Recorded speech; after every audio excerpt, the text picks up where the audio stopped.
한국 문학의 갈래와 흐름, 고대 문학부터 쭉 볼게. 너네 학습지에 선생님이 중요하다는 걸 또 지어놨어. 여기 선생님 지어놓은 거하고 갈로 된 거는 꼭 다시 보고 내신이잖아, 그지? 그러니까 좀 외우자. 자, 고대 이전의 문학 있었을까? 있었겠지. 자, 문학의 시작을 우리는 정확하게 알지는 못해요. 시작을 정확히 알 수 없지만 흥민이 인간이 문자를 가지게 되면서 문학이 시작되었겠지, 그지? 갖게 되면서 문학 작품이 나왔을 것이다 생각한다. 이런 견해에서 보면 고대 이전에도 원시적인 형태의 문학이 존재했을 거라는 거야. 그렇지만 이러한 원시 문학은 그 전에 원시 문학은 온전한 형태로 전하는 작품은 거의 없었어. 그 갈래나 흐름을 정확히 파악할 수 없다. 있었겠지만은 알 수가 없다는 거야. 다만 안각화를 비롯한 유적이나 뭘 통해서 안각화 이런데 이제 그림 그려놓은 거, 동굴 벽화 같은 거, 유적이나 오늘날에도 전성되는 구비 문학인 무가가 뭐야? 무당들이 굿하면서 불렀던 그런 노래 등을 통해서 대강, 그러니까 안각화나 무가 등을 통해서 있었는데 잘 알지는 못하지만 대략적으로 짐작할 뿐이야. 구석기 시대에는요, 자, 어떤 생활했니? 수렵, 채집 생활했지. 돌아다니면서 수렵, 채집 위주의 경제활동을 했으므로 수렵의 성공을 기원하는 이야기와 노래가 있었을 것으로 그냥 짐작만 하는 거지. 신석기 시대는 이제 농사를 시작하는 거야. 농업과 관련된 농사를 시작했으니까 농업과 관련된 노래와 천지와 인류의 기원을 담은 신화 같은 게 이제 등장하는데 항류되었을 것이다. 그래서 신석기, 구석기 시대 때는 수렵의 성공을 기원하는 수렵 생활을 했으니까 그런 이야기 노래가 있었을 것이고, 신석기 시대는 농업을 했으니까 농업과 관련된 노래나 아니면 천지와 인류의 기원을 담은 신화가 항류되었을 것이다. 무가인 천지왕 봉풀이에서는 우주의 기원이 나와요. 천지왕 봉풀이에서는요, 우주의 기원에서 인간 세상의 질서가 세워지기까지 과정을 노래한 신화가 남아 있어서 오늘날에도 대략적인 모습을 짐작할 수 있다는 거고, 그리고 이제 구석기, 신석기 지나가지고 청동기 시대가 오면 이제 우리 나라가 세워지지. 그러면 건국신화가 나오는 거야. 나라가 세워진 이야기가. 자, 청동기 시대에 이제 되면 국가가 성립돼요. 국가가 성립되는데 이와 함께 그 국가를 세운 인물, 건국, 시조, 주몽 같은 사람들, 시조를 주인공으로 삼아 건국의 내력을 밝히고 신의하고 성스러움을 칭송하는 건국신화가, 건국신화의 내용은 어떤 내용이라고요? 건국의 내력을 밝히는 거요. 그리고 신의하고 성스러운 것을 칭송하는 건국신화가 나타났다. 고조선의 당군신화, 그리고 고구려의 주몽신화. 우리가 주몽신화하고 당군신화를 보고요, 또 가락국신화, 김수려왕의 이야기를 써요. 이런 신화들, 가야의 가락국 건국신화, 이런 얘기들은 다 건국신화들이지. 건국신화는 역사서를 비롯한 옛 문헌에 기록되어 오늘날까지 전해지고 있다. 이들 신화에서는 특별한 혈통을 지니고, 이런 신화에서 보면 다 하늘 자손들이야, 그지? 특별한 혈통을 지니고 있지. 그리고 태어나는 것도 굉장히 신비롭게 태어나지. 그리고 태어나가지고 고난을 겪고요. 자, 고난을 극복하고 나라를 세우기까지의 건국시조들의 영웅적인 모습이 신화 속에 담겨 있는 거야. 건국시조의 영웅적인 모습이 신화 속에 담겨 있고요. 그리고 건국신화는 부여의 영고나 고구려의 동맹, 이거 영고나 동맹 다 뭐니? 영고 동맹은 축제지, 축제. 그지? 제천 행사지, 그지? 이런 국중 대회에서 아마 서사시로 구현되었을 거야. 되면서 집단의, 자, 이런 건국신화 역할, 기능은 첫 번째. 건국신화의 기능 첫 번째 집단의 결속을 다지는 거야. 결속을 다지고 기능 두 번째 우리는 하늘의 후손이야. 이런 자긍심을 높이는 그런 역할을 했을 것이라는 거야. 그런 역할을 한 거야. 했을 것이 아니고 한 거야. 건국신화고요. 그 다음에 전설, 민담, 서정가요는 전설은요. 이거는 전설을 보면 보통 비극으로 끝나요. 비극으로 끝나고 뭐가 증거물이 있어요. 아직 가면 그 바위가 있다. 이런 거. 민담은요. 이게 전설 같은 경우는 정설 같은 영웅적인 인물이 나와요. 영웅적 인물이 나오고요. 민담은 그냥 보통 인물이야. 보통 일반 사람들, 보통 인물이고요. 보통의 인물이 지혜로서 그 어려움을 극복하는 거야. 그래서 교훈을 준 내용이 많아요.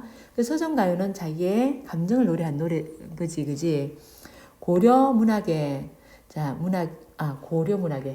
고려 문학이 아니고 고대 문학에 건국시하고 서사시만 있었던 건 아니야. 신화적 질서로는 해결되지 않는 현실 요것을 지어야 되는데, 요거는 신화적 질서, 신들의 이야기잖아, 그지? 현실을 갖다가 구비문학으로, 옛날 이야기로 해서 다루게 되면서 뭐가 나왔냐면 전설하고 민담이 나타나는 거야. 민담이 나타났으며 국중대에서 항유되는 집단의 노래가 이제 뭘로 개인의 서정시로 개인의 삶과 감정을 담은 짧은 노래가 생겨나게 됩니다. 이것이 고대합니다. 이와 함께 여기에 무슨 낭랑공주와 호동왕자 얘기. 낭랑공주와 호동왕자. 고구려의 호동왕자를 도우기 위해서 낭랑공주가 자기네 적이 쳐들어오면 알리는 자명고 북을 찢어버리지, 그지? 근데 둘은 사랑이 맺어졌냐? 안 맺어졌어. 비극으로 끝나지. 이런 거 전설이야. 비극으로 끝나는 거 전설이지, 그지? 전설에서 전설의 주인공은 어떻게 해요? 영웅적 인물이라니까. 남다른 혈통과 능력을 지닌 주인공. 영웅적 인물이야. 영웅적 인물인데 얘네들이 어떻게 해요? 현실에서는요, 좌절해요. 비극으로 끝난다고요. 전설은 비극으로 끝나요. 좌절하거나 희생되는 이야기가 전설이야. 이와 함께 고구려의 미천왕. 고구려의 미천왕은 그냥 소금장수였어. 소금장수. 백제의 무왕도요. 그냥 말을 캐는 아이야. 말을 캐는 미천한 처지. 그냥 보통 사람이야. 고생하다가 성공한 이야기. 이거는 잘 되는 거 민담이야. 민담. 옛날 이야기. 이거는 교훈적이야. 또한 만들어졌다. 짧은 노래는 공무도화가 있지. 공무도화가 우리 배웠고, 그리고 황조가 배웠다. 그리고 구지가, 요건 안 배웠는데, 거부가 머리를 내놓아라. 내놓지 않으면 구워서 먹으리. 이거는 집단 노래야. 집단 노래고, 이 공무도화가고 황조가는 개인 서정시고요. 개인 서정시고, 등이 오늘날까지 전해지고 있다. 이 가운데 공무도화가 항조가는요. 개인 정서를 담은 개인 서정시라 그랬지. 담고 있는 작품으로 이해되기도 하는데 이러한 문학 작품의 등장은 문학사의 전개에 중요한 의미를 지닌다. 그러면 요거 요약해보자. 자, 우리 원시문학은요. 우리 언제 구석기 신석기 때지. 구석기 밑에 있다 참. 안 적어도 되겠다. 구석기 신석기고 안각화 유적이나 구비문학인 안각화나 구비문학인 무가에서 그의 모습을 짐작할 수 있고 구석기는 수렵 위주였지. 수렵 위주니까 수렵의 성공을 기원한 이야기와 노래가 있었을 것이라고 짐작되고요. 신석기는 농업 위주의 경제 활동을 했으니까 농사와 관련된 노래 천지와 인류의 기원을 담은 그런 신화가 있었을 거다. 이렇게 생각이 되어집니다. 그리고 고대문학, 이제 나라가 생깁니다. 국가가 성립되기 시작한 청동기 시대에 이제 고대문학이 생겨나는데 목적은요.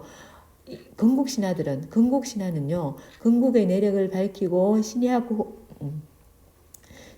성스러운 건국시조의 신이하고 성스러움을 칭송하는 거고 내용은 건국시조가 특별한 혈통을 지니고 태어나 고난을 극복하고 나라를 세우기까지의 영웅적인 모습을 제시하고 작품으로는 당군신화, 주몽신화, 가락국, 건국신화 등이 있고요. 전설, 민담 그리고 소정가요도 고대 문학에 있었다. 전설은 비극, 민담은 극복을 하는 지혜를 담은 거고 교훈적인 거. 자, 이거 다 신화는 신들의 얘기지만 전설과 민담은 현실을 다루게 되면서 나타났고요. 낭랑공주와 호동왕자 이야기가 이거는 전설이고 미천한 이야기, 미천왕 이야기하고 무왕 이야기 이런 것들은 민담이 되겠지. 이게 뭐야? 입에서 입으로 지내는 구비문학으로 있었다가 나중에 기록된 것이 그지. 서정가요로는 자 개인의 삶과 감정을 담은 짧은 노래가 생겨났는데 그게 공무도화가고 항조가고 이게 이제 우리 고대고요. 이제 중세문학 갈게요. 중세는 중세 정기하고 후기로 나누고요. 중세문학은요 이제 한자가 들어오면서 한자로 기록되는 거야. 우리 고대가요도 한자로 기록되었지. 한약돼요. 우리말 노래로 불리다가 한약되고요. 여기는 한자로 기록된 것들이 나와요. 한자를 빌려서 우리말을 포기하는 거야. 자, 중세문학은 대체로 동아시아 문명권의 공통 문어가 뭐니? 한문이지, 그지? 한문으로 문학활동을 하면서 시작되었고요. 중세문학은 구비문학도 있었고, 입에서 입으로 전해지는 구비문학도 있었고, 그리고 한문문학도 아예 한문으로 기록된 한시 같은 한문문학도 있었고, 그리고 향가 같은 한자를 우리말을 한자를 빌리다 찾아 글자를 빌리다는 뜻이야. 찾아 표기 문학도 있습니다. 문학의 새 영역을 공존하였다. 중세 문학은 새로운 문학 갈래가 생겨나고 새로운 작가층이 등장하면서 변화를 겪기도 하는데 새로운 문학 갈래 등장했고 새로운 작가층도 등장했다는 소리지. 그러면 새로운 문학 갈래가 뭔지 새로운 작가층이 어떤 작가층인지 알아야겠지. 변화를 겪기도 했다. 서정 갈래인 향가가 등장하고 한시를 비롯한 한문 문학 이 창작이 활발하게 이루어지던 시기와 또 요 시기가 언제냐면 자 중세 정기야. 요 시기가 중세 정기고 그 다음에 뒤에 경기체가라고 이 경기 어떠하니 있고 하면서 문학성은 조금 떨어지고 사제부들이 자기 가시하던 노래야. 그 경기체가 하고 시조하고 가사 등이 생겨나던데 이게 중세 후기야. 이렇게 나뉘어요. 갈래가 등장한 시기가 이게 이제 새로운 문학 갈래가 등장한 거지. 크게 나누어 볼 수 있는데 이를 각각 뭐라고요? 중세 정기 그리고 중세 후기라고 합니다. 중세 정기부터 볼게. 중세 정기 문학의 갈래와 흐름을 정리해 보면요. 중세 정기는 차자 한자를 빌려온 거야. 한자를 빌려가지고 표기한 향가 언제 노래, 신라시대 노래. 자, 음보 있다 없다, 음보 없다, 음보 막 나누려고 하지 마. 널리 창작되었으며 신라의 육두품 누구 같은 최치원 같은 사람이야. 같이 한문으로 글을 쓰는 능력을 갖춘 이들이 주요 작가층이야. 이거 향가는요, 봐. 한자를 빌려와서 해. 그러면 한자를 일단 잘 알아야 될 거 아니야. 그러면 한자 잘 알려면 어떻게? 지식인이지. 누구야? 그러면 육두품이나 아니면 스님들이었어. 성녀들이었어. 이들은 불교를 수용하고 한문문학의 전범을 받아들이는 보편성. 자, 보편성을 중시하는 문학을 추구하였다. 그리고 이 시기의 문학은 우리 고대는요. 자기 민족의 우월성을 강조한 이게 고대 문학이지. 고대 문학과는 구별되는 특징을 보편성이잖아. 그죠? 보편성을 중시했다. 고대 문학은 우리가 최고야 이랬잖아, 그렇지? 근데 보편성을 중시하는 게 중세 정기야. 자, 그러면 대표적인 거 한가 볼게요. 한가의 형성과 전개. 한가는요, 한국 문화사에서 처음으로 확인되는 정형시. 정형시다. 왜? 4줄, 8줄, 10줄 딱 형식이 정해져 있어. 정형적 시가인. 한가는요, 향찰이 뭔데요? 한자의 음과 소리와 그 뜻으로 우리말을 표기하는 거야. 우리말을 표기하는 게 항찰이야. 항찰로, 자, 한가는 항찰로 되었으며, 행수에 따라서 4줄이면 4구체, 형식이 정해져 있다고. 8줄이면 8구체, 10줄이면 19체로 나뉘고, 이 가운데 가장 발달된 게 몇 구체일까? 19체겠지. 19체는 정형적으로, 자, 정형적 서정시, 정형성이 있다고. 서정시로서 형식물을 갖추고 있어요. 왜요?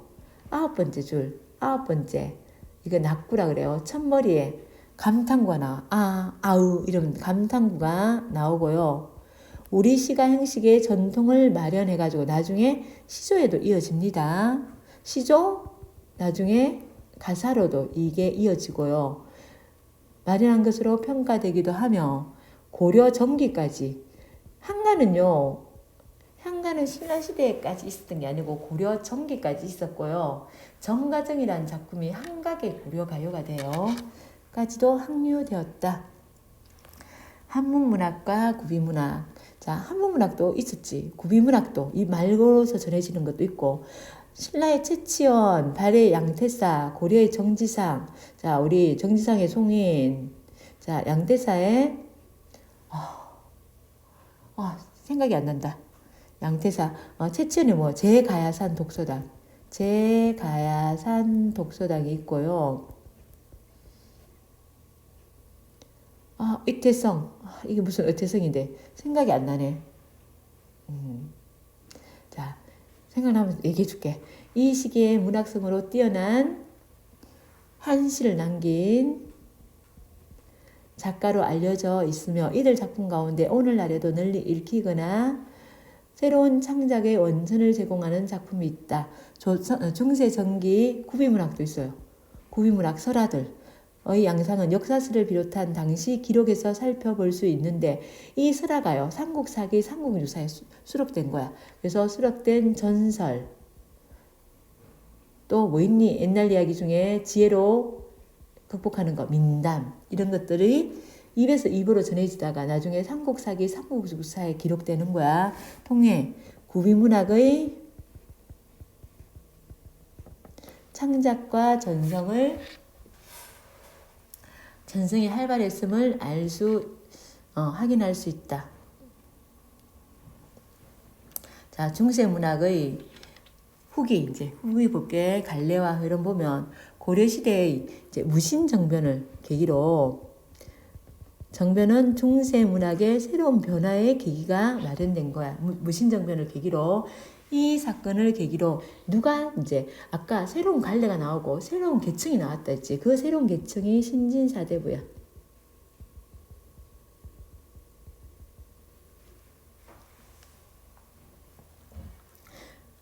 또는 신진사류라고 불리는 새로운 작가층이 등장하였고 이들은 새로운 문학 갈래를 만들어 항류하면서 자국 문화와 역사의 독자성을 강조하는 경향을 지닌 문학 작품을 창작을 시작했기 때문이다. 새로운 갈래도 나왔지만 한가 이런 새로운 갈래도 나왔지만 지금 새로운 계층 신진사대부 같은 새로운 계층도 나온 거야.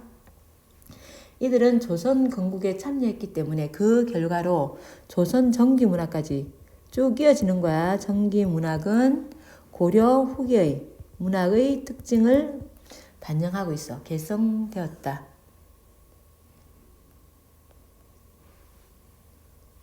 자, 그 다음에 고려 가요와 민간의 문학.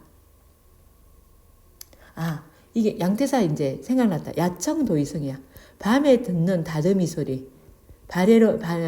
발해 양대사가요, 신라로 사신으로 간 거야. 사신 가가지고 밤에 다듬이 소리를 듣고, 그래서 그 다듬이 소리를 듣고 고향 생각하는 거야. 야청, 밤에 듣는 도의성, 다듬이 소리. 이제 생각났다. 이제, 조선 후기 문학 계속 할게. 고려가요와 민간문학.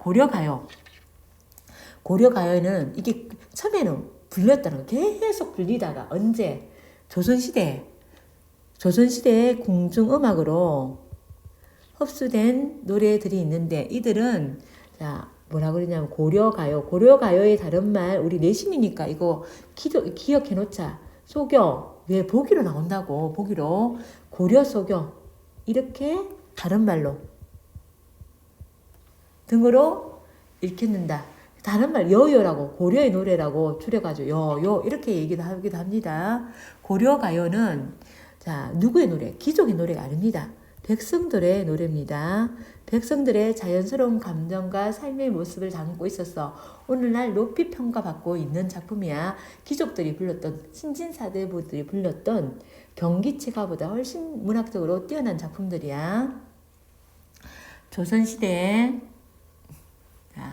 조선시대에 오히려 이 때문에 남녀들이 솔직하게 사랑하면 사랑한다, 입에 쓰면 원망하고 이런 게 그대로 나타나는 거야. 그래서 야, 남녀가 뜨거운 사랑을 나누는 얘기네 해가지고 남녀 상렬지사, 남녀가 뜨거운 사랑을 나누는 그런 이야기라고 양반들 그래서 어떻게 부끄럽게 이럴 수가 있어 하면서 비판했어요.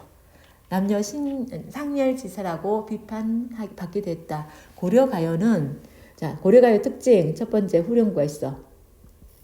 기억해, 반드시 후렴구가 있고, 다 후렴구가 있는 게 아니고 되게 후렴구가 있어요. 그리고 연장체, 연이 나누어져 있다는 거야. 다른 말로 분장체 다 같은 말이야. 두 번째 특징, 연장체, 분장체, 연이 나눠져 있다는 것이야. 세 번째, 삼원보. 다 삼원보가 아니야. 대체적으로 삼원보야. 자, 선생님이 어떻게 외우라고? 3분 후라고 외우라고. 삼원보에 분연체, 연장체 같은 말이고 후렴구가 있다는 거고. 형식이 많다는 거야. 다 그렇다는 게 아니고 대부분이라는 거야. 그리고 경기체가는요, 누가? 신흥사대부, 신진사대부들이 잡복하는 노래야. 엄청 자기를 가시한 노래야. 자, 문학갈래는 이 신진사대부들이 했던 문학갈래가 경기체가이고요. 경기체가는 구체적 사물을 나열하면서 감흥을 찾는 교술문화, 수필 같은 게 교술문학 갈래지, 그지? 자기 느낌을 내게 하는 거.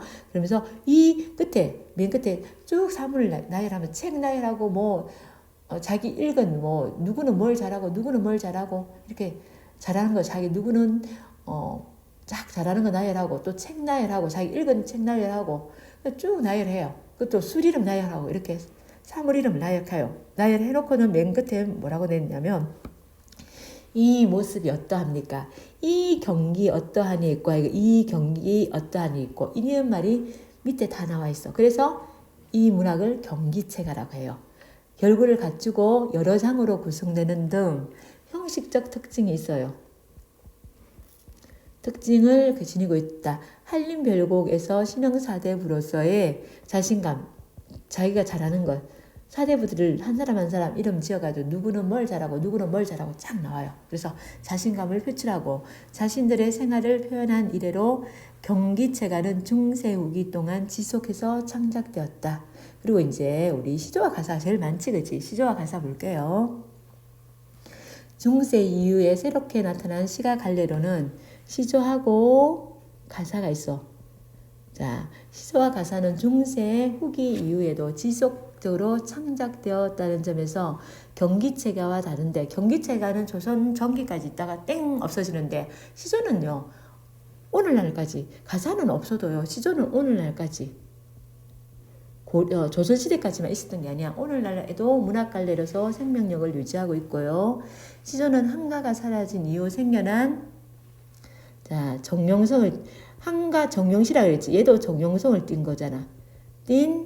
자, 서정시로 신흥사대부의 서정가요에 대한 욕구에 따라 생겨난 것으로 파악된다. 몇 줄, 세 줄, 초장, 중장, 종장, 3장.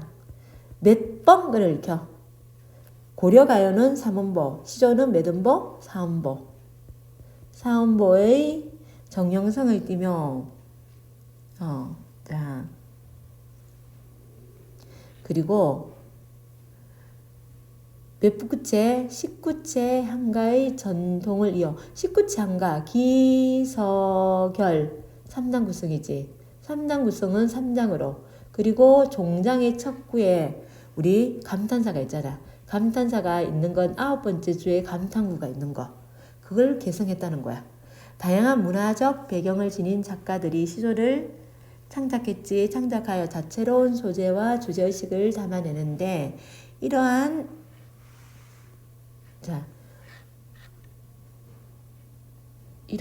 여기 지워버려가지고 없다. 의인 성격은 시조가 근대 이후에도 이러한 다채로운 성격은 다채로운이다. 생각해냈다. 다양한 거야. 다채로운 성격은 시조가 근대 이후에도 생명력을 잃지 않았던 중요한 이유이다. 그러니까 작가들도 다채롭고 소재와 주제도 다채로웠어. 자, 작가들도 많고요. 다채롭고 소재와 주제도 다채로워가지고 이 다채로운 이 성격이요.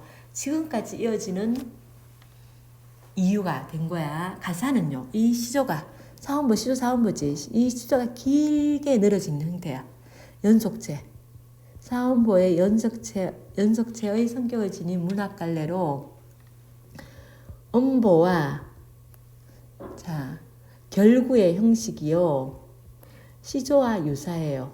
유사하지만 길이는 시조보다 훨씬 길어져가지고 3100부 이렇게 되는 것도 있고요. 자, 길다. 우리 명가 올령가도 1100부가 되는 거야.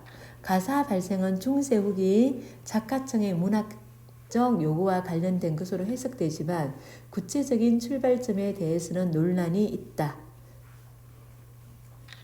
조선 전기 가사는 가사로는 정철이야. 처음에 시조는요. 시조는 상춘곡으로 봐요. 정극인의 상춘곡을 보고 전기 가사의 대표하면 정철이야. 삼인곡, 송민곡이지, 그지? 자, 뭐 있니? 간동별곡. 이런 거 좀 외우나? 삼인곡. 내신이니까 어쩔 수 없어. 송민곡. 정기 가사 대표 삼인곡, 송민곡, 간동별곡 등의 작품은 당시에도 물론 오늘날에도 높이 평가를 받는다. 자, 산문문학 새로운 경향과 민족사의 재인식. 중세 후기에 새롭게 등장한 산문문학의 갈래 가운데요. 가전이 있는 거야. 이건 고려시대야.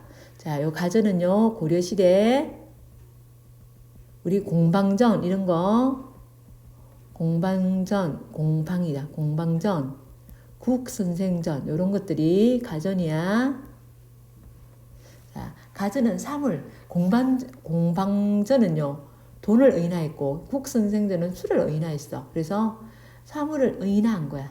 의인화하여 전기처럼 사람이 태어나서 죽는 것처럼 여기 전기문 할 때 전기야. 전기 형식으로 서술한 갈래인데 사물 자체에 대해 특별한 관심을 가졌던 신흥사대부의 성향과 어울리는 갈래로 평가된다. 산문문학의 내용에 초점을 맞추면 중세 후기에는 자기 민족의 문화와 역사에 대해 관심이 작품으로 이어진다는 점을 특징으로 둘 수 있다.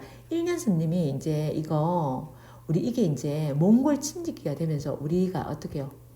몽골의 지배를 받으면서 우리 굉장히 고려는요 외세의 침략이 많잖아. 그러니까 우리 몽골이 침략받으면 어떻게 해요? 우리가 약간 쪼그라든 느낌 들지, 그지? 그러니까 아니야, 우리는 선민 하늘로부터 선택받은 민족이야. 그래서 당군신화라든지 아니면 주몽신화 이런 것들이 나오는 거야. 우리 민족에 대해서 역사에 대해서 우리는 이런 우승한 민족이었어. 이러면서 1년이요 삼국유사에 이런 얘기를 당군신화 적지그지. 가장 대표적인 작품이라고 할 수 있는데 당군이나 주몽을 비롯한 건국시조의 신화 다양한 내용의 전설과 민담으로 어디에 삼국유사에 기록되는 거야. 그리고 이제 이규보도요. 이규보도 장편 한문 서사시인 동명왕편 누구 얘기야? 주몽의 이야기야.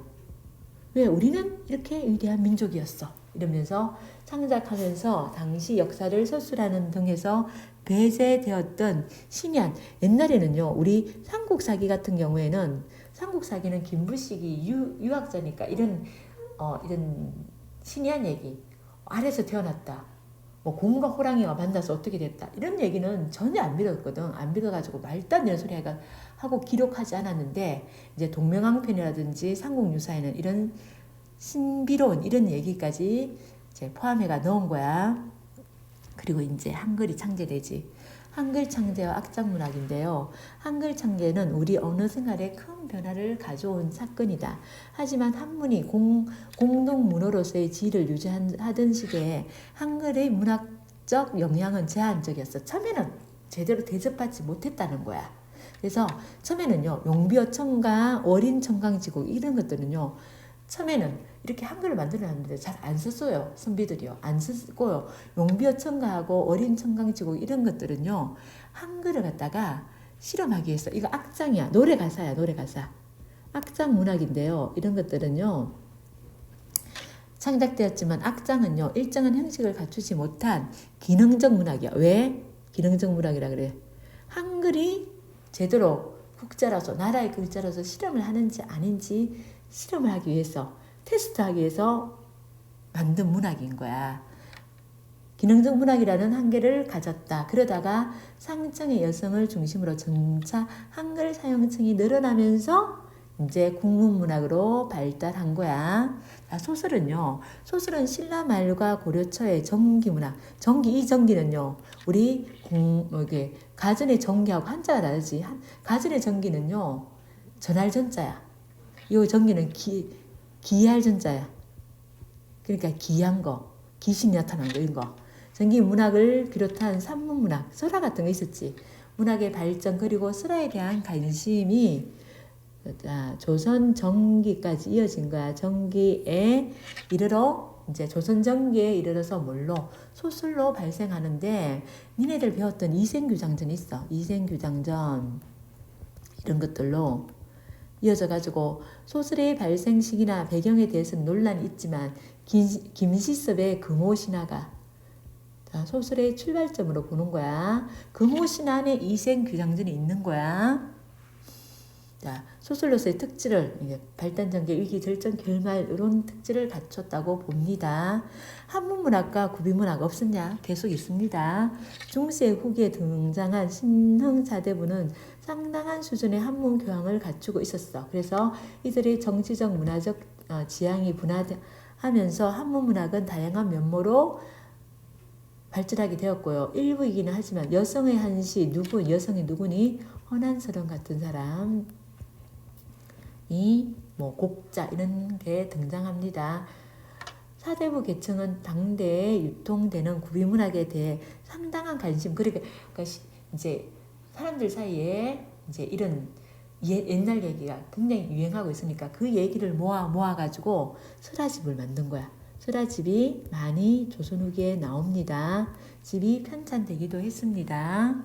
자, 그러면 이거 전체 정리해보면 중세문학 특징 첫 번째는요. 우리 이제 신라시대 중세 정기 보면 정기문학은 고려 전까지 무신정변 전까지라 보면 되는 거야.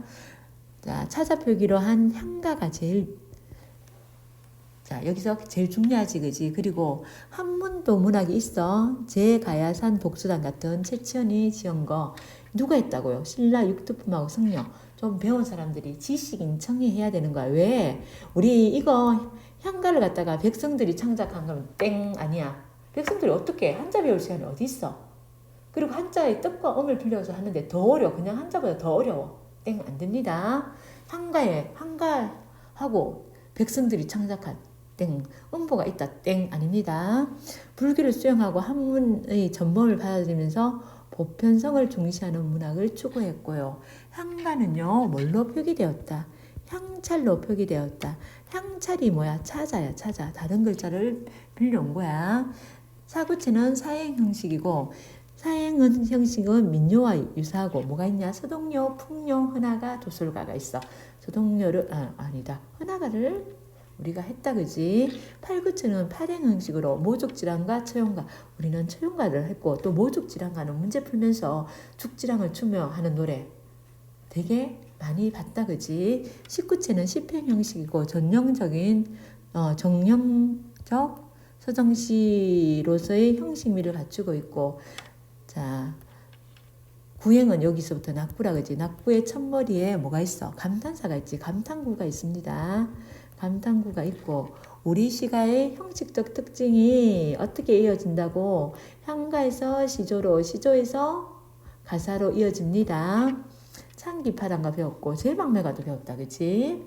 작가는 누구라고요? 성녀나 육두품이라고요. 육두품 하랑들이었어. 백성 이렇게 나오면 땡 아닙니다. 백성 언제 한자 배워? 못 배워. 자, 한문문학과 구비문학은요. 한문문학은 최천의 격항소서. 자, 항소라는 중국의 난을, 항소의 난을 일으킨 사람이 있어. 그 사람을 자 물리치는 그런 게 있고, 발해 양태사의 야청도의성, 정지상의 우리가 요거는 송인, 요거 자 야청도의성 이런 작품들이 있고요. 그 다음에 문학성이 뛰어나며 자, 새로운 창작의 원천을 제공했습니다. 구비문학 있었겠지, 그지? 그 구비문학이 있었던 게 그 구비문학을 삼국사기, 삼국유사에 모아서 기록하는 거야. 수록된 전설하고 민담을 통해서 구비문학 창작과 전성이 활발했음을 알 수 있고, 중세 후기는요. 언제를 계기로 무신정변을 계기로 중세 전후로 나누고요. 새로운 작가층도 생겨나고 새로운 갈래로 생겨납니다. 새로운 작가층은 신흥사대부, 또 신진사료, 신진사대부 이렇게 얘기하지, 그지? 새로운 문학 갈래도 생겨납니다. 그래서 자국 문화의 역사의 독창성을 강조하는 경향을 지닌 작품이 창작됩니다. 고려가요. 고려시대에 누가요? 백성덕이요. 민간에서 불리다가 나중에 궁중에서 흡수되면서 하고 고려 소교라고 하고 여요라고도 하고. 자, 특징은요. 후령구를 갖췄고요. 후령구 있고, 자, 그리고 연이 나눠져 있는 연장체이고 매듭보, 삼음보 형식이 대체적으로 많다. 그리고 그런데 많지만 고려가요 전체를 아우려는 정형성은 없어요. 이거는 고려가요에 꼭 있어 이런 건 없어요. 자, 그리고 백성들의 자연스러운 그런 솔직한 모습의 삶의 모습을 담고 있었기 때문에 야해 이러면서 조선시대 선비들이 뭐라고요? 남녀 상렬지사라고, 상렬지사라는 한자어다 여기는 비판받기도 했고, 특히 이제 쌍화점 이런 노래가 뭐 해의 아비가 내 손목을 잡는다 뭐 이렇게 돼 있거든. 그래서 이 남녀 상렬지사라고 많이 비판을 받았어. 자, 경기체대가는 누구? 신흥사대부들의 노래야. 신흥사대부들의 등장과 함께 나타난 중세 후기에 지속적으로 창작된 노래고, 구체적 사물을 나열하면서 쭉 나열하고 맨 끝에 이 경기 어떠하니고 여기에 이 모습이 이 경치가 어떠합니까? 그래서 경기 어떠하니고 반복해 있어가지고 경기체가라고 하고, 대표적인 작품은 한림별곡입니다. 그 다음에 자 시조는요. 향가가 사라진 이후에 생겨난 정형성을 띈 서정시지. 정형성을 띈 서정시. 향가는요. 고려 초기까지 있다가 사라집니다. 특징은요. 세 줄 3장이고 몇 번 끈을 켜 4번 사음보의 정형성을 지녔고 19체 향가의 전통을 이어서 종장의 척구에 자 여기는 감탄사를 적어야 되겠지. 감탄사를 두고 있고요. 다양한 문화적 배경을 지닌 작가들이 자 다채로운 소재하고 주제의식을 담고 있기 때문에 근대 이후에도 지금까지 생명력을 잃지 않고 창작되고 있습니다. 고려 우탁, 이색, 정몽주, 조선의 성산문, 이항, 정철, 항진이, 홍란 이 사람들은 기생이지. 그리고 나중에 사슬 시조로까지 이어지지. 자, 가사는요 시조가 길어지는 형태야.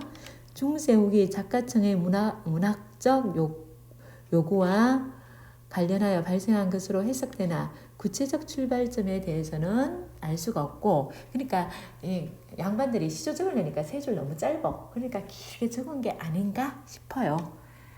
매덤보, 사음보, 그리고 쭉 이어져 사음보 연속제 형식을 지녔고, 음보와 결구의 형식이 시조와 비슷합니다. 근데 굉장히 길어진 거고, 정극인의 상춘곡이 자 가사 문학의 효시. 자 이런 거 좀 외워두자. 가사의 효시가 제일 처음 작품. 그리고 가장 유명한 거 뭐 정철의 간동별곡, 그리고 삼위인곡. 선생님 생각에는 이게 내신으로 한 문제 나오지 않을까 생각하는데, 자 외워둡시다. 자, 가즈는요, 이거 고려시대라 그랬지. 사물을 의인하였다. 돈을 의인하고 수를 의인하고, 의인하여 자 정기 형식으로. 아이고 의인하 있네. 미안. 여기는 정기를 적어야 되겠다. 사물을 의인하여 정기 형식으로 수술한 갈래고, 사물 자체에 관심을 가졌던 신흥사대부들이 사물 막 나열해가지고 병기체가 만들고 그랬지, 그지? 관심을 가졌던 신흥사대부들의 성향이 여기에 드러나지 않았나. 임춘의 공방전은 돈을 의인하였다. 그리고 민족사를 재인식 해가지고 우리 이제 몽골 침략기에 삼국유사에 당군신화라든지 이구벼가 동명앙편을 이런 거 우리 민족의 문화와 역사를 재인식해서 나온 작품들이야. 악장은요, 자 조선 전기에 잠깐 있다가 사라집니다. 한글 창제 이후에 한글을 테스트하기 위해서. 그래서 기능적 목적이 굉장히 강하고요. 사물 자체에 관심을 가졌던 신행사대부의 성향이 여기도 드러나네. 용벼청가 어린 청강지고 이것들이 다 한글을 테스트하기 위해서. 악장은 노래 가사야. 조선 전기에 있고 없어집니다. 그리고 악장 문학들이 원래 나라가 건국되고 난 다음에 찬양, 건국 시조를 찬양하기 위해서 많이 생겨나는 문학이야. 소설은요, 신라 말과 고려 초기에 자 이 정기는요, 정기 문학을 비롯한 산문 문학에 이 전자가 쓰면 안 되는데, 이 전자가 기할 전자 써야 되는데, 기할 전자 선생님 기할 전자를 못 적는데 요 앞에 잠깐 보자. 자, 앞에 잠깐 보면 정기 문학이 선생님 니네 학교 선생님이 잘못했나 보다. 자, 이 전자 요 전자 써야 돼. 기할 전자 써. 기할 전자 요거 써야 하는 거다. 전할 전자 쓰면 안 돼.